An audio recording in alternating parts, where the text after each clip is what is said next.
মিনাসান কনিচিওয়া। আজ আপনাদের জন্য ভাষা শেখার ভিডিও নিয়ে আসিনি। একটা ভাষা শিখতে গেলে সেখানকার ইতিহাস, সংস্কৃতি, লোককথা এই সবই জানতে হয়। না হলে সব কথার অর্থ ঠিকমতো বোঝা যায় না, তাই না? তাই এখন থেকে আমরা জাপানি ইতিহাস, পুরাণ, রূপকথা ইত্যাদির বিষয়ে জানব। আজ প্রথম ভিডিওটি নিয়ে এসেছি জাপানি দেবদেবীদের বিষয়ে। জাপানে মূলত দুটি ধর্ম রয়েছে, বৌদ্ধ ও শিন্তো। আজ আমরা কথা বলবো শিন্তো দেবদেবীদের বিষয়ে। শিন্তো ধর্মে অসংখ্য দেবদেবী রয়েছে। তাদের মধ্যে প্রধান 10 জনের বিষয়ে এই ভিডিওতে জানব। এদের নাম জাপানি পপ কালচারে বারবার উঠে আসে। আপনি যদি জাপানি গেম খেলেন অথবা মাঙ্গা পড়েন কিংবা আনিমে দেখেন, এদের মধ্যে অন্ততপক্ষে একজনের নাম আপনার চেনা লাগবেই। আসুন ভিডিওটি শুরু করি।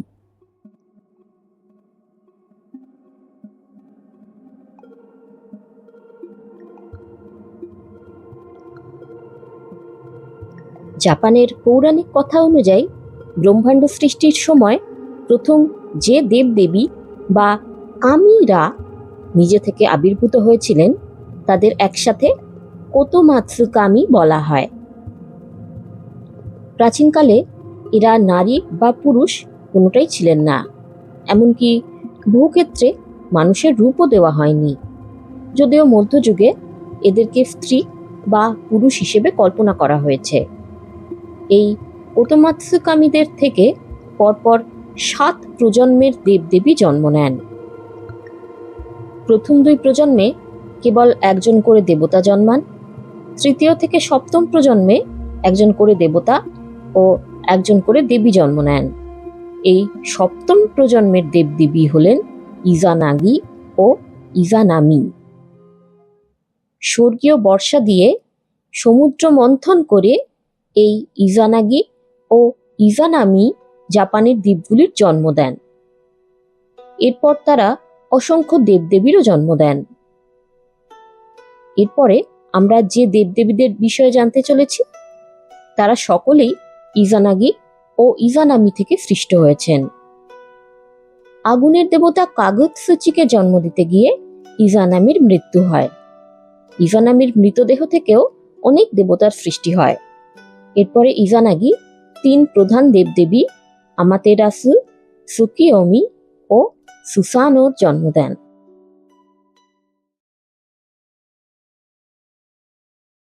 আমাতেরাসু হলেন সূর্য দেবী। ইনি স্বর্গের অধীশ্বরী। একদিন ইজানাগি স্নান করার সময় বাঁ চোখ ধোয়ার ফলে আমাতেরাসু সৃষ্টি হন।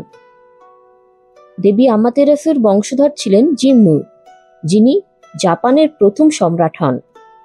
এই রাজা জিম্মুর সন্তান সন্ততিরাই চিরকাল বংশ পরম্পরায় জাপানের রাজপথে আসীন থেকেছেন। এই জন্য জাপানের রাজবংশকে সৌর বংশ বলা হয়। সুকিয়োমি বা সুকুয়োমি হলেন চন্দ্র দেবতা। ইনি হলেন রাত্রির অধীশ্বর। ইজানাগি স্নান করার সময় নিজের ডান চোখ ধুয়ে সুকিয়োমির জন্ম দেন।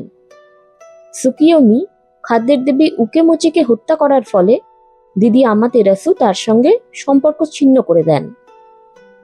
এই কারণে তারা একে অপরের বিপরীতে অবস্থান করেন। শিন্তো ধর্মের অন্যতম মুখ্য দেবতা হওয়া সত্ত্বেও এনার বিষয়ে পুরাণে খুব বেশি লেখা নেই।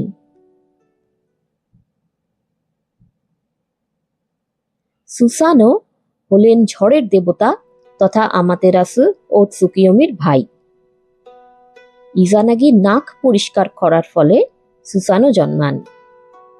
ইনি মূলত সমুদ্রের উপর রাজত্ব করেন। সুসানো 8 মাথাওয়ালা দৈত্যাকৃতি সাপ ইয়ামাতানো ওরোচিকে বধ করেন।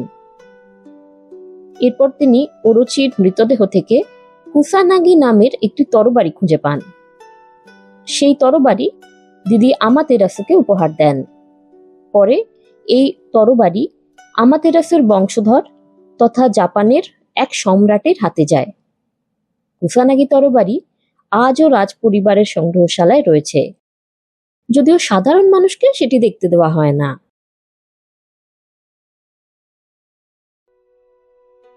ফুজিন বা ফুতেন হলেন বাতাসের দেবতা।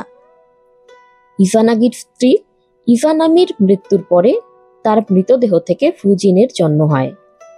ফুজিন তার যমজ ভাই রাইজিনের সাথে থাকেন। ফুজিন 2 হাতে একটি বাতাস ভর্তি থলি ধরে রাখেন। রাইজিন বা রাইদেন হলেন বজ্রবিদ্যুতের দেবতা। ইনিও দেবী আমাতেরাসুর ভাই এবং ইজানাবের মৃতদেহ থেকে এর জন্ম হয়। রাইজিন জাপানি ঢাক তাইকো বাজান, আর সেই শব্দই বাজ পড়ার আওয়াজ হিসেবে শোনা যায়। শিন্তো ধর্মের পৌরাণিক কাহিনীতে উৎপত্তি হলেও ফুজিন ও রাইজিনের মূর্তি জাপানের বহু বৌদ্ধ মন্দিরে দেখা যায়।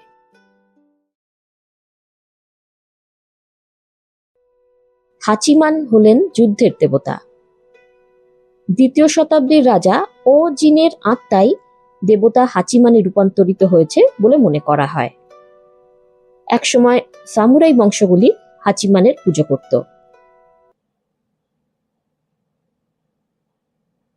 ইনারি হলেন কৃষি, উৎপাদন ও শস্যের দেবী।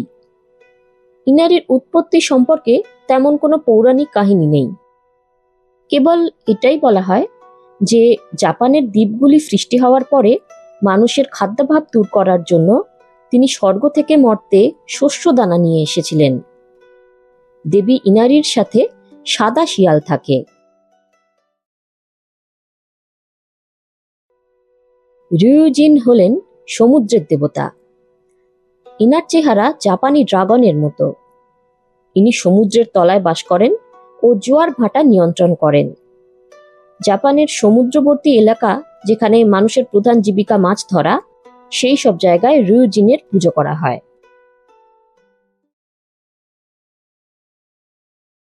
ও কুনিনুশি হলেন সুসানোর সন্তান। ইনি কর্ম, ব্যবসা, চিকিৎসা ও ভাগ্যের দেবতা। অনেক জায়গায় ও কুনিনুশিকে বৌদ্ধ দেবতা দাইকোকুতেনের সাথে এক করে ফেলা হয়েছে। এই দাইকোকুতেনই হলেন হিন্দু দেবতা মহাকাল। জাপানি বৌদ্ধ দেবতাদের বিষয়ে জানতে চান? কমেন্ট করে জানান। তো এই ছিল আজকের ভিডিও। ভিডিওটি ভালো লাগলে লাইক করবেন। যদি এমন ভিডিও আরো দেখতে চান এবং কোন কোন বিষয়ের উপর দেখতে চান তা কমেন্ট করে জানান।